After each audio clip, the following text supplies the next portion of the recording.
Bright suns, and good morning to you. Bright suns, of course, is the greeting they give you in a galaxy far, far away at Galaxy's Edge, which apparently, according to Peter Shredder over on Twitter, Disney is not allowing any reservations until the earliest being June 1st.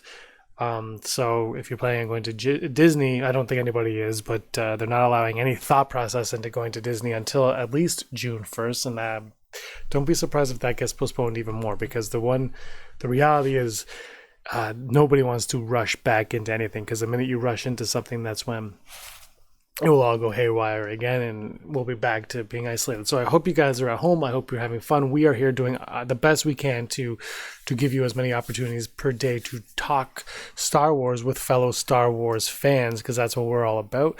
That's what we want to do. We want to promote positive Star Wars talk, keep you guys at home, keep the conversation going on the side. Today at 12 o'clock, we have our typical live stream. It's not live today, but we will be there at 12 p.m. Eastern time with a live chat. There will be the chat going on. We'll be talking some directors we would like to see tackle Star Wars. Not the bigger name directors, but some small, although Andrew kind of cheats, but we'll go smaller. We did trivia on Monday at lunchtime. I think trivia will be fun to bring back maybe on Wednesday. So that's going to be a lot of fun. Before we get into everything, one thing I've been talking to a lot of podcasting friends about is sending in their stories of what they're doing during isolation. What they're doing is keep positive, keep busy, and having a joyous time right now, making the best out of a dire situation. So today we have Scotty Gyro from the BOMBAD podcast giving his take on what he's doing right now, and it looks like he's somewhere a lot better weather-wise than where I am. But here's Scott. What is going on, y'all? It's me, Scotty Gyro. I wanted to send James a nice positive message about this quarantine situation, and thankfully I'm quarantined at home for my job. I'm essential personnel, but I am a teacher, so I can teach from home. And I don't know, some tips or some advice for anyone that's quarantining. Go outside for a little bit in the day. Hopefully you live in an area where you have kind of a backyard, or you have an area in which you can just go outside, not be around that many people. I got a pretty decent sized backyard, and I'm letting my dog run around currently. Where's he at? Obi! Look, there he is. So we're outside hanging out, getting some vitamin D just by sitting in the sunlight. I've been just steady getting work done. As you know, I create a lot of content for BOMBAD Cast, and of course you got all kinds of nice noise, but I create all kinds of content for BOMBAD Cast, so I've been at home inside doing that when I'm not doing schoolwork. But some more advice: make sure you are drinking a lot of water, make sure you are paying attention to normal sleeping patterns. That thing's really important. Don't oversleep. I'm trying to think of any other bits of advice. Nothing off the top of my head. Try to go outside, maybe even walk your neighborhood if you can a little bit. I've been doing that, walking about a mile every day around lunchtime, and I see people outside working. Of course, obviously, like right now you hear. I've just been trying to enjoy as much as my free time as I can on top of getting work done. But yeah, that's all my advice pretty much I can share with you. But hope everyone has a great rest of your day. Remember to stay BOMBAD, people. And stay BOMBAD indeed. Thank you so much for hanging out with us and talking to us, everybody. Let us know what you guys are doing to keep busy and stay safe and all that in the comments below. Now we're going to get to the part of the show where I'm just going to, if you're home, they're still delivering on bookstores and Amazon and whatnot are still delivering. So we give you a little recommendation on something to read or watch or whatever that you might not have thought of. And I think tomorrow or Thursday, Andrew's going to have another movie that's not Star Wars, but is associated with Star Wars in some capacity the other day. So today, on Tuesday, I'm going to recommend this one right here, Obi Wan and Anakin. This comic book. This comic it's a few years old now. It's one of the first ones that I really got into when they announced, the Lucasfilm Disney purchase. What year was this? 2015 or so? 2016? 2016 is when I got this. So this is Charles Soule. Wrote this. We'll be doing, he's working on the High Republic stuff. Also, the artwork in this book is just absolutely gorgeous. If you can, I don't know if you can see that or not, but it's a thrilling book. And this takes place before the Clone Wars, after the Phantom Menace, before Attack of the Clones, before the Clone Wars and all that stuff. Obviously, like I said, this story takes place, and it's got a lot of familiar aliens and a lot of new aliens, and it kind of digs deeper into Anakin's descent from the light and going into the darkness. You kind of get a little bit more about how he doesn't fully trust the Jedi. Maybe Obi-Wan doesn't as well.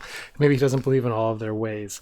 So you get a lot of that in this. I won't ruin too much, but like I said, the artwork is just so phenomenal in this one right here, if you can see that. It's just great, and the story is a lot of fun. Obviously, everyone knows Anakin is my favorite character. Obi-Wan's right up there as well with it in terms of it, and this is just one. You can get it right now in the graphic novel.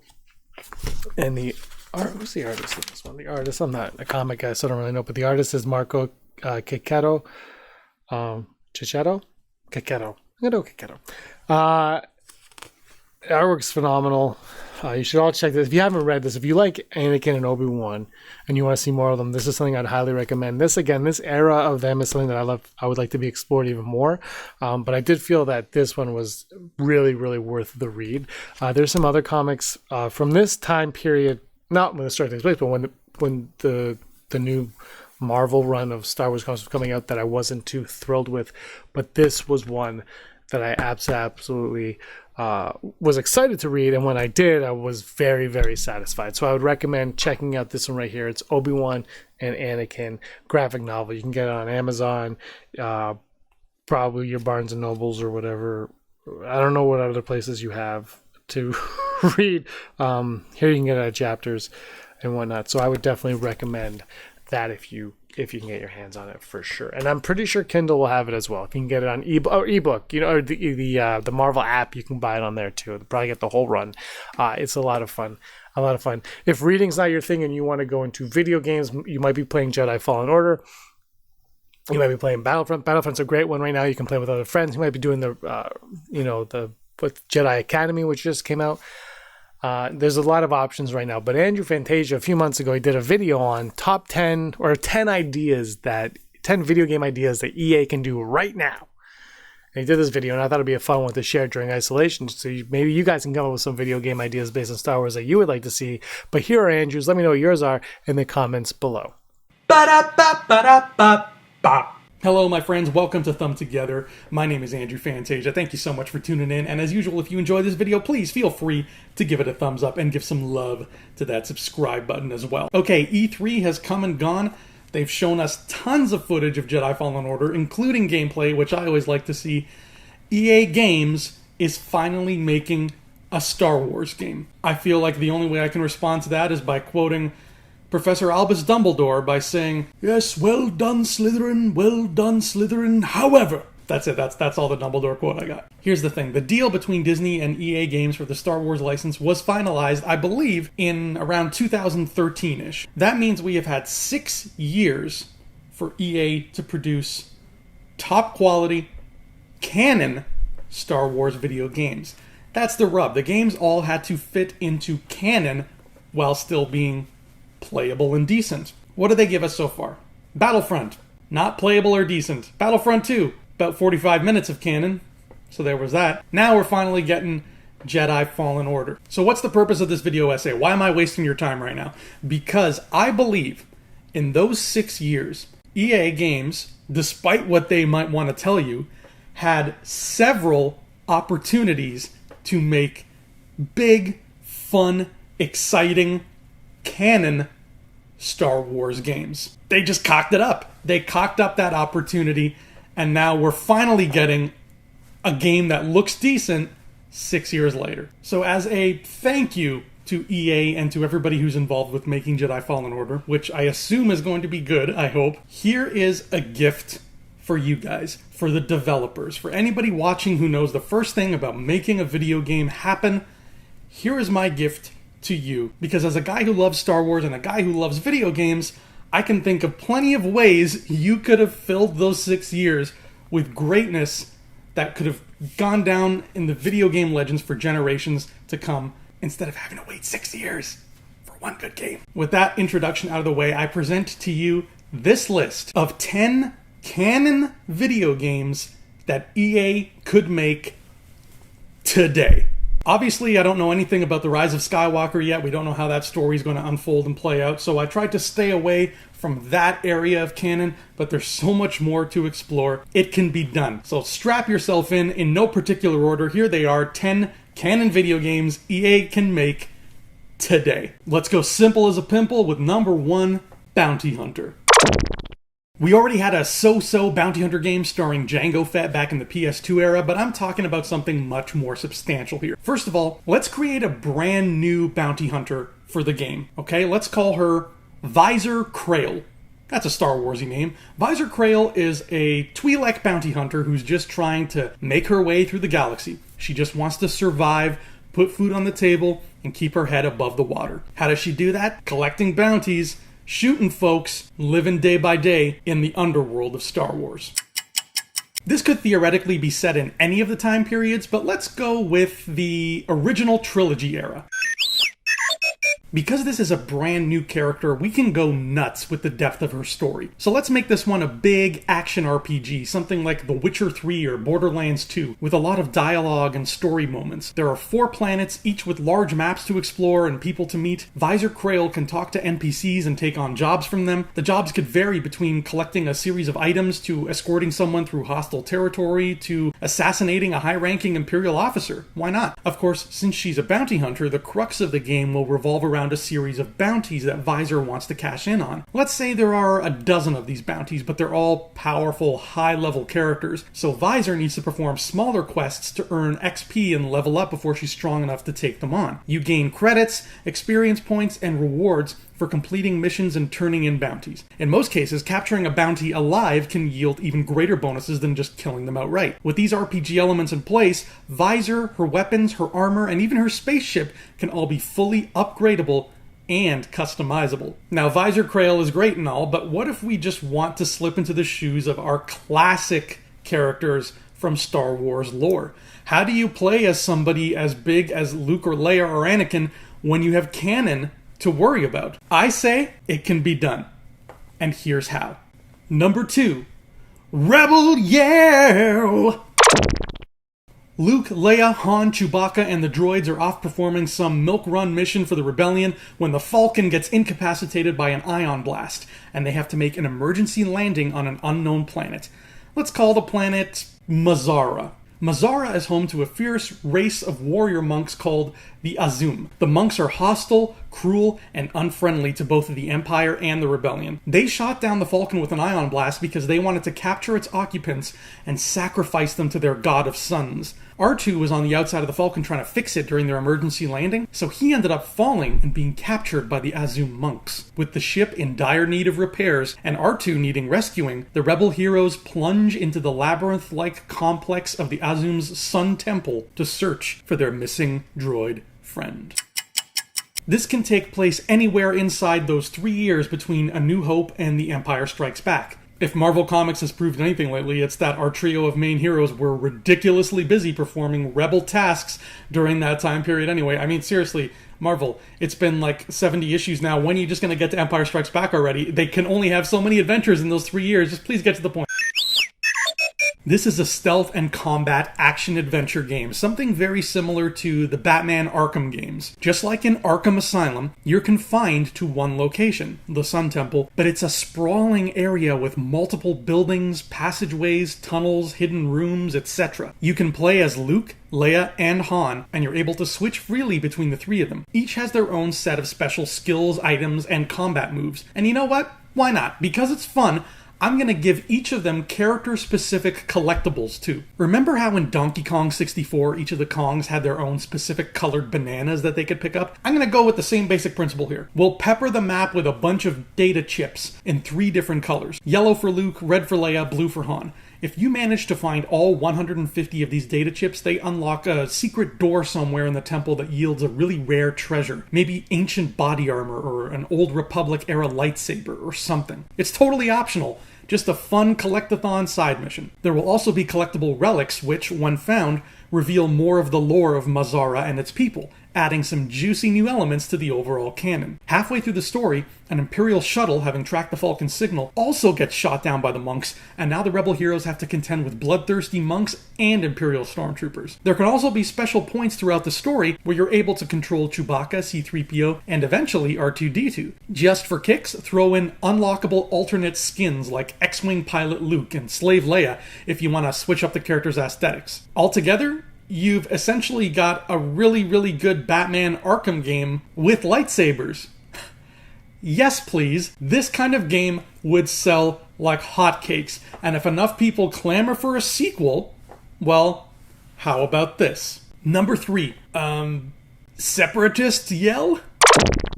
What if we take the same basic outline of the last game, but switch it up a bit? This time we're following 3 villains during the Clone Wars. Count Dooku, Asajj Ventress, and General Grievous. Dooku and Ventress are contacted by a separatist general claiming that one of their facilities on Geonosis was attacked and all of the soldiers inside mysteriously disappeared. Fearing a threat bigger than mere clone troopers, the Sith and his apprentice journey to the Geonosian facility to sort things out. Once there, they find out that a subspecies of natives known as Grey Geonosians laid waste to the facility. They used hallucinogenic pastes to alter the minds of the human soldiers and reprogrammed all of the battle droids. The humans, now mad and raving, are roaming the halls, writing things on the wall in their own blood and doing other generally nightmarish things. Once he discovers just how serious the threat is, and that finding and eliminating the Grey Queen is the only way to cut the rot out at its source, Dooku radios to Grievous and demands he fly in and assist them in clearing the facility of crazed soldiers, rogue droids, and Grey Geonosian drones. This will take place early in the Clone Wars, when Ventress was still being tutored by Dooku.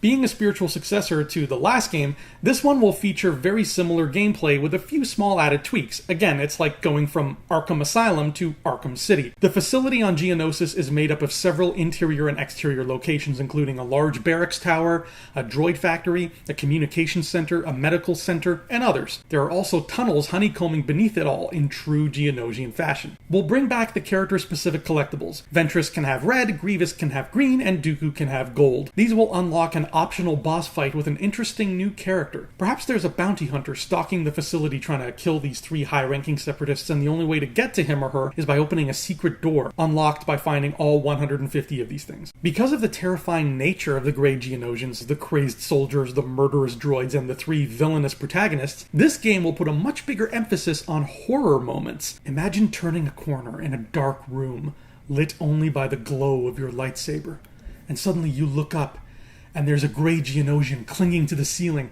staring down at you and snarling with foam dripping from its mouth. This game can be darker, edgier, and scarier than its light side counterpart. A true bone-chilling Star Wars horror experience, the likes of which we haven't really seen before. We can even release the game around Halloween to really play up this whole motif. And hey, if this leaves you with a taste for even more edgy Star Wars stories, take a bite out of this puppy. Number 4. A QI'RA MAUL crime story. We know that MAUL and QI'RA did some really questionable things in the name of Crimson Dawn, so why not let us see those things? Or better yet, why not let us do them? The game's story takes the simple, tried-and-true formula of trying to garner power in the criminal underworld.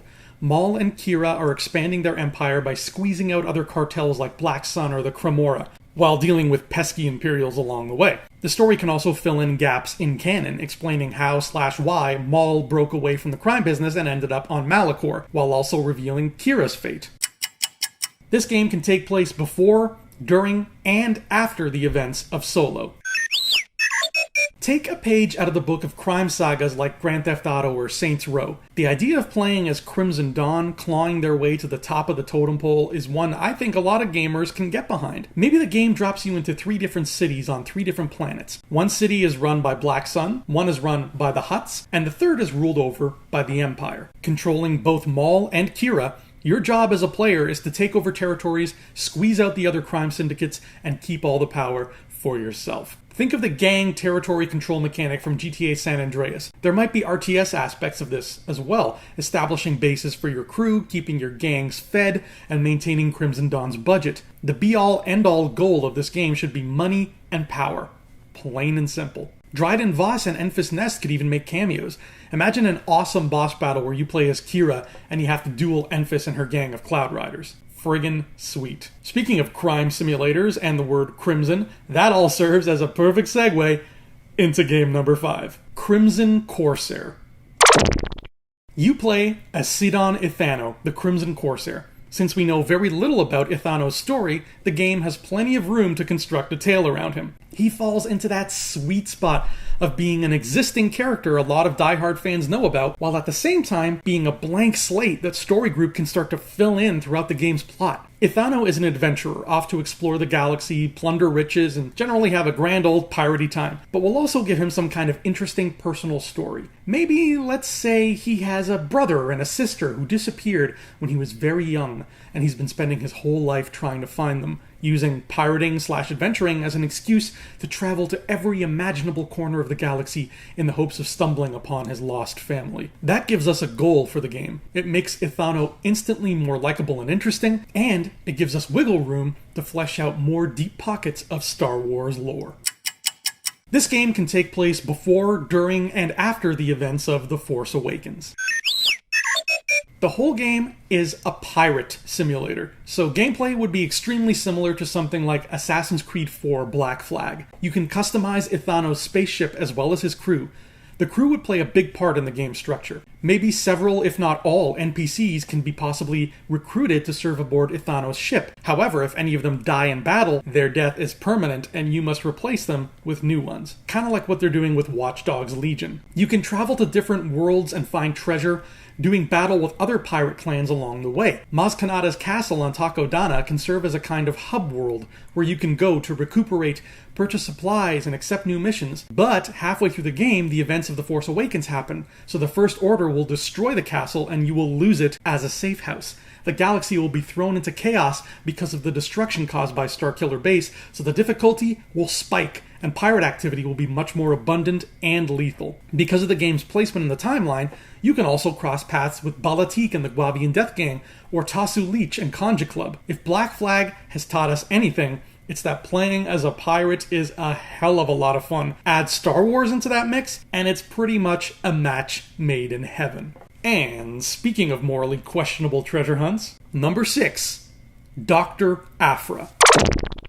Dr. Aphra has become one of the most interesting new additions to Disney-era canon. But best of all, the character leads an interesting life that would absolutely lend themselves to a video game adventure. In this game, let's say Aphra has been sent on a treasure hunting mission by 000. She gets dropped off on a remote planet with a small team of colorful mercenaries and is forced to scour the planet for an ancient relic. Of course, the Imperials have established a presence here, and it isn't long before they're throwing a wrench in Aphra's plans. And Aphra has no choice but to obey 000's commands because he's got the homicidal astromech droid BT-1 following her around to ensure she behaves herself. Aphra's stuck between a rock and several hard places, and she has no choice but to find this lost treasure and stay alive for one more day.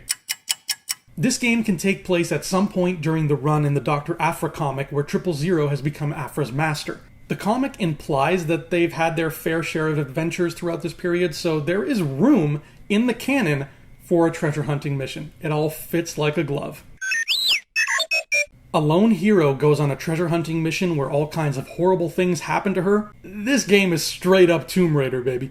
Take the newest Tomb Raider trilogy, add Aphra and laser guns, and boom. There you go. Tomb Raider even had a team of characters accompanying Lara who would get picked off one by one. The same fate can befall Aphra's team. As Aphra, you can swim, jump, climb, shoot, and fight your way across mountains, chasms, old ruins, and other inhospitable environments. There's some cover-based shooting, some melee fisticuffs, and plenty of grenades and other dirty little implements of doom that Aphra is known for using. If you really want to make things interesting, have Aphra be shackled to another character at one point. Totally something that would happen to Dr. Aphra. And during that point of the story, you'll have to control both Aphra and her unfortunate cuffmate as they navigate puzzles and try to escape their situation. But pirates, bounty hunters, and crooks are only interesting for so long. What if you want to step into the shoes of somebody who fights on the side of justice? Well, say hello to our next game. Number 7, COBB VANTH, Sheriff of Tatooine.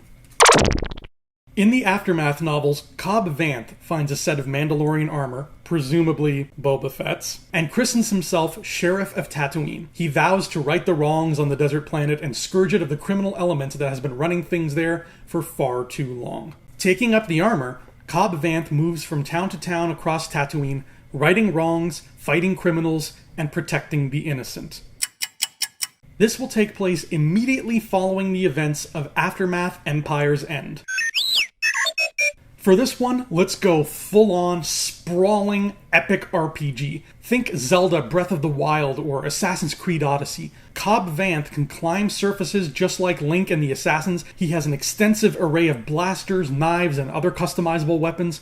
There are 3 huge cities which can be explored in their entirety: Mos Espa, Mos Eisley, and Anchorhead. VANTH will have enemies galore to deal with. Hutts, gangsters, Tusken Raiders, possibly even remnants of the Empire. You clear out each of the cities district by district, earning experience points and becoming more powerful as you go. You also build a name for yourself. As your notoriety increases, the Hutts send bounty hunters after you, in a manner similar to the mercenary system from AC Odyssey or the War Chief system from Middle-earth Shadow of Mordor. These bounty hunters will put up especially challenging fights and yield huge amounts of XP, as well as unique loot. Through COBB VANTH, you can explore all the nooks and crannies of Tatooine, from the cities to ancient Tusken ruins and every moisture farm in between. You might stumble across a Krayt Dragon skeleton or two, and yes, you can totally go have a drink in Chalmun's Cantina, because why not? The map is huge and the possibilities are friggin' endless. This is, for lack of a better term, the Elder Scrolls Tatooine.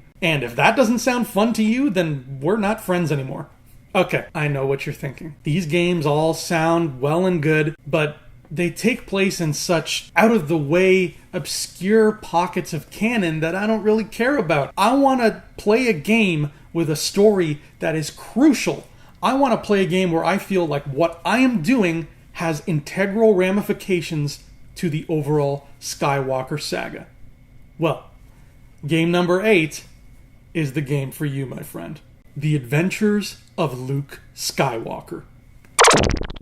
New canon has been stingy on the details regarding Luke's activities following the Battle of Endor. We know he eventually started a Jedi Academy, and we know he spent a lot of time training Ben Solo, but before that, we also know that he got up to a fair bit of mischief with this guy, Lor San Tekka. It's been implied that the two of them have had several adventures together, uncovering ancient Jedi sites across the galaxy. And that sounds like a video game if I ever heard one. Naturally, this game takes place in the years shortly following Return of the Jedi.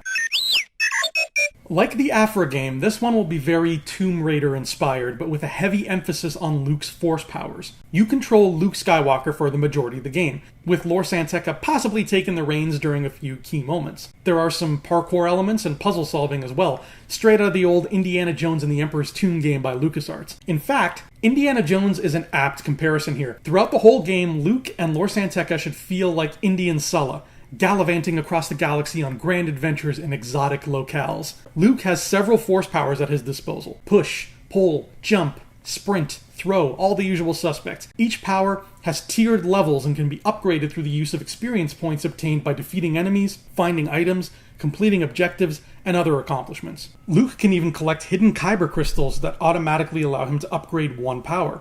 He can also find Jedi and Sith holocrons scattered throughout the temples, which provide huge amounts of backstory in a Mass Effect-style lore database so big you can get lost in it.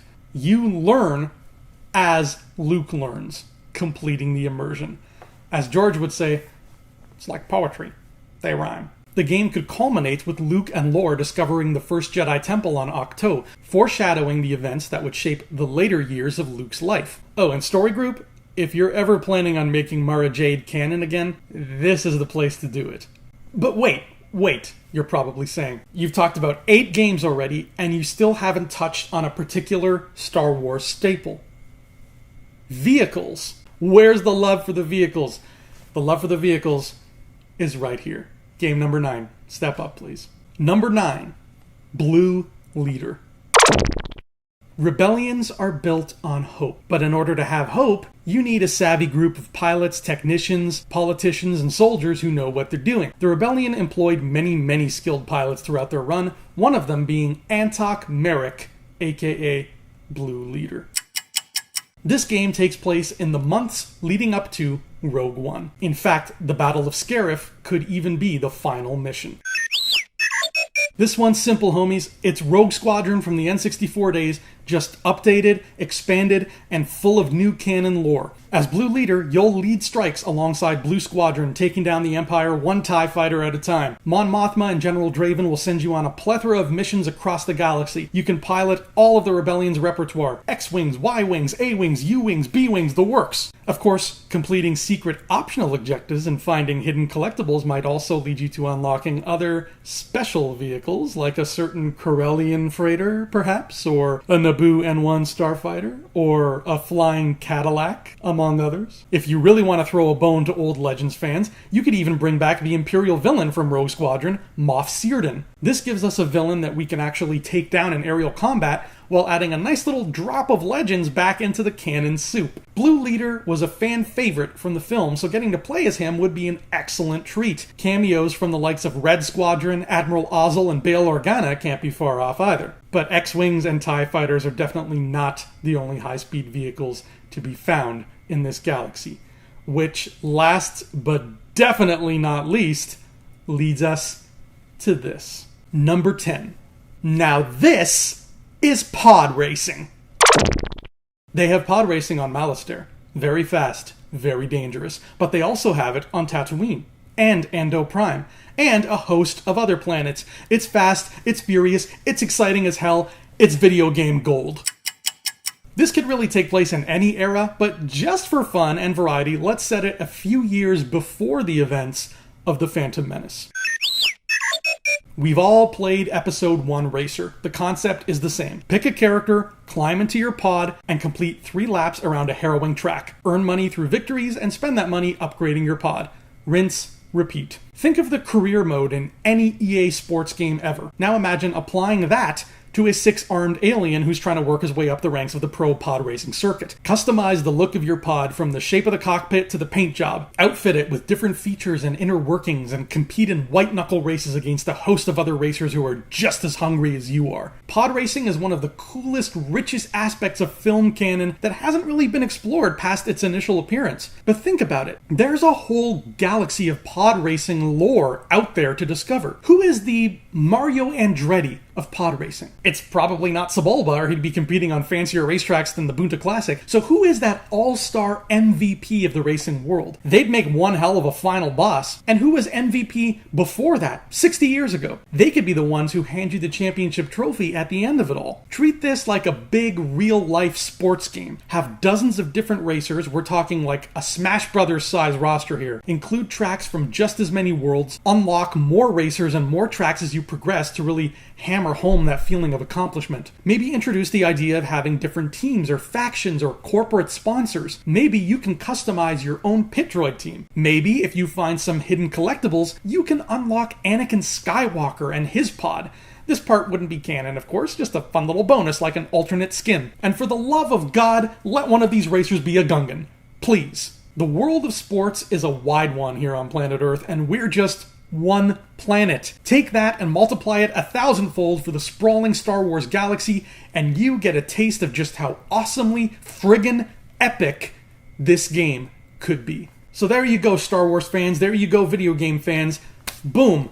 I just shot those out of my ass. 10 canon video games EA can make today. Now, maybe everybody watching this is just thinking, who cares? And fine, you can think who cares, that's alright. But the fact of the matter is, canon is not shackling the video game developers.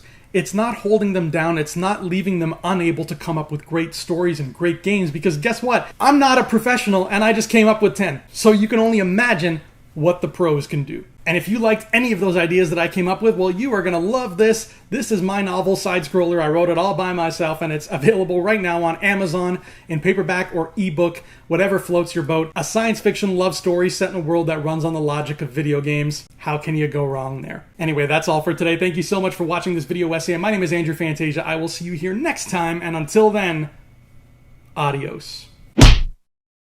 Thanks, Andrew, and thank you all for chatting along in the live chat and watching along later on and commenting below, whatever it is. Two bright suns. We are one day closer to the end of this isolation, to the end of being quarantined, to the end of this pandemic. You want to think of it positively? Sure. Is the worst yet to come? Maybe, but we don't want to get too depressing here, but you stay inside, you do your part, we'll do our part, we all do our part, and eventually we will get through this. We'll all be stronger because of it.